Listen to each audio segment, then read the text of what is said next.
Welcome back to the Bluechip Breakdown, Vols fans. I'm your host, Bull, and in today's video, we're going to be updating you with all the news that we have surrounding the transfer portal, especially with Lance Heard. There's a big buzz around Vol Nation surrounding Lance Heard. It sounds like Tennessee's pretty close to landing him. We'll talk about that in just a second, but first, I have to let all of my members know that the defensive film breakdown from the Citrus Bowl is just the first quarter. That is out today, so y'all can go ahead and take a look at that. And if you're not already a member of this channel and would like to become one, just click that join button below. That's the best way to support this channel as we continue to try to do this full time. Now let's go ahead and talk about why so many people are getting excited around Vol Nation about us landing Lance Heard. So number one, we've talked about it for several days now that the insiders have said that Lance Heard is trending to Tennessee. Okay, we're gonna get to some more insider information here in just a minute. But the next thing that happened was earlier today, John Campbell Jr. posted out a couple of tweets that kind of got everyone wondering what the heck is going on. I'm gonna show y'all those tweets, but first I wanna let y'all know that these might not have sound, okay? I'm gonna try to do it with sound if YouTube lets me, but if they don't, it's just gonna be silent. You can actually read what the tweets say, and then we'll kind of talk about it after we watch them. I know that like the money keep a smile on everybody's face, right? But it be on some type of time like it don't be us who be changing, they be them. Everybody living like going through something. Everybody like suffering with something. And I know it's a lot of people just like me. Like every day I wake up just mad about something, just mad, just thinking about crazy stuff, right? But I be like, the only way like my life could change and the world could soften up if I change like how I think. I don't be worried about nothing. God in control. I'm just sitting back. I'm laid back in the Maybach. All right, so if you're anything like me, those tweets were kind of vague and maybe didn't mean a whole lot, but let's just recap what I got from them, okay? And the first one sounds like money doesn't buy happiness, okay? Also sounds like some people switched up, he stayed the same. Then on to the second one, it sounds like he's just angry, you know, he's trying to change the way that he thinks so that he's not so angry. And then in the third one, sounds like he is not worried about anything and he's going to let God handle everything. So again, to me, it's just vague. It could mean anything. Most people around Vol Nation tend to think that, it means that the coaching staff has come to John Campbell and asked him to move to right tackle. Now, I could see that, but again, it could just be kind of like reaching because we know how our fan base is. I mean, we're going to get riled up and we're going to pay attention to every little thing because we're so excited about the future of our program. We're a passionate fan base, and that's why we're the best fan base. But I didn't put a whole lot of, afterthought into that just because I thought, hey, this is just Vol fans being Vol fans and there ain't much to it until I heard Austin Price today on the Josh and Swain show. Now, Austin Price did not come out and say that those tweets meant anything, but he said a couple of things that I found pretty interesting. And the first thing was everyone wants to play left tackle. And then he also talked about not only does Tennessee have to go out and find some more tackles, but we have to be able to keep the ones that we have.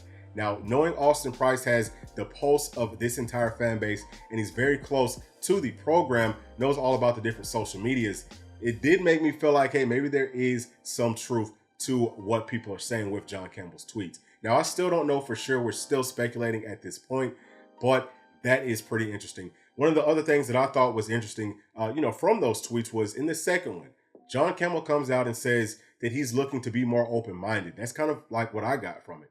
I think that he should be. I think that that's a good thing because, hey, left tackles are not the only guys who can be blind side tackles. We all know that there's left-handed quarterbacks too, and their blind side is the right side. You got to get paid just as much as those left tackles if you're playing on the right side. I don't care what anyone says. So that is very interesting. I think that John Campbell is doing the right thing. It does seem like he's kind of bought in, okay? And hopefully he is because we could most definitely, use him whether he's playing left or right tackle or wherever he's asked to play.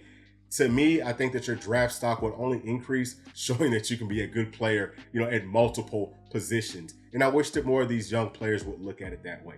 But let's move on to the rest of the news. And we're going to stay with Lance Heard because we're not done with why I do kind of feel like Tennessee is in the driver's seat to land Lance Heard. So number one, okay, going over the past couple of days, it sounded like the battle was between Tennessee, Ole Miss, and Oklahoma. The only two schools that Lance has visited is Tennessee and Oklahoma.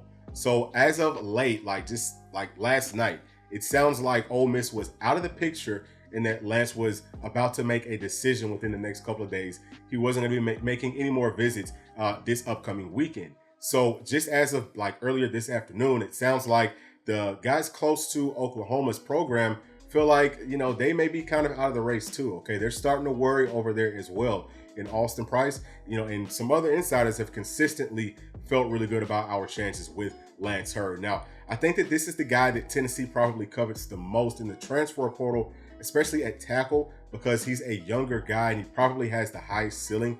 Tennessee will also be hosting Percy Lewis coming up this weekend. Obviously, he's another guy who could play tackle, but he's a senior, okay? So you don't really have that much time with him. You're only going to have one season. He's going to be a one-and-done guy.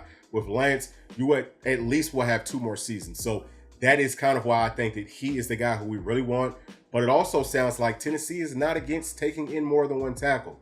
That's kind of what I said from Jump Street. I felt like Tennessee should try to get, 3 or 4 good tackles on this roster.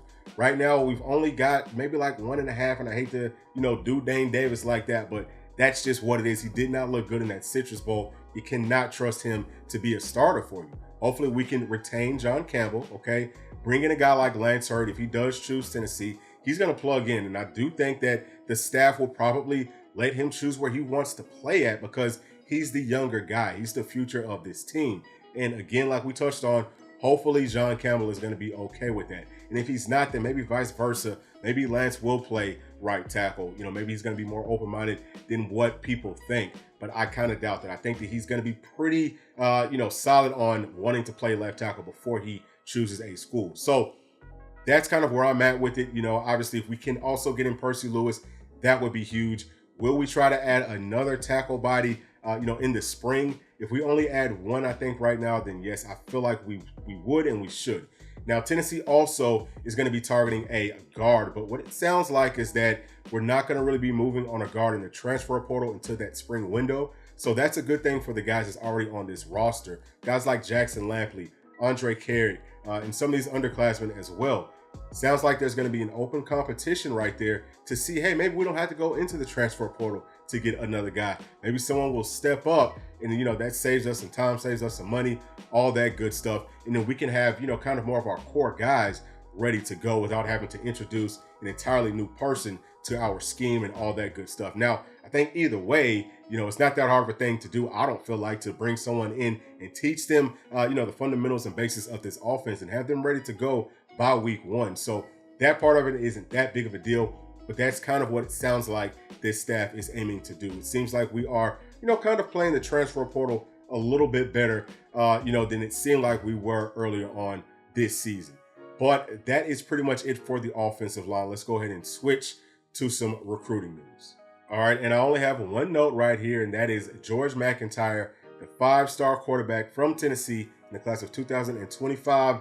Sounds like Tennessee is still in the lead right here, okay? That's what Austin Price seems to think, and I've heard some other insiders say the same thing, okay? He still feels good about it, also saying that we could hear a decision within the next couple of weeks. So moving forward, that will be huge for this football program because we know a lot of times guys want to go out and play with a really good quarterback, whether it's on the offensive line, whether it's running backs, tight ends, or any other skill position. I think not just on offense, but also on defense. I think that that's a really good look for the future of this football team once Nico leaves. We already know that we've got Jake Merklinger as well. He's another one who's going to be able to battle it out with George McIntyre if he does choose Tennessee. Now, it's still down between us and Alabama, so got to keep a very close eye out for all of that stuff right there. I do think that Tennessee is in a really good spot, though. That's going to be it for this video. Thank y'all as always for tuning in. Please make sure to like, subscribe, hit that notification bell, share with your friends, family, and other volunteer fans. We'll see y'all in the next one. Thanks. Peace.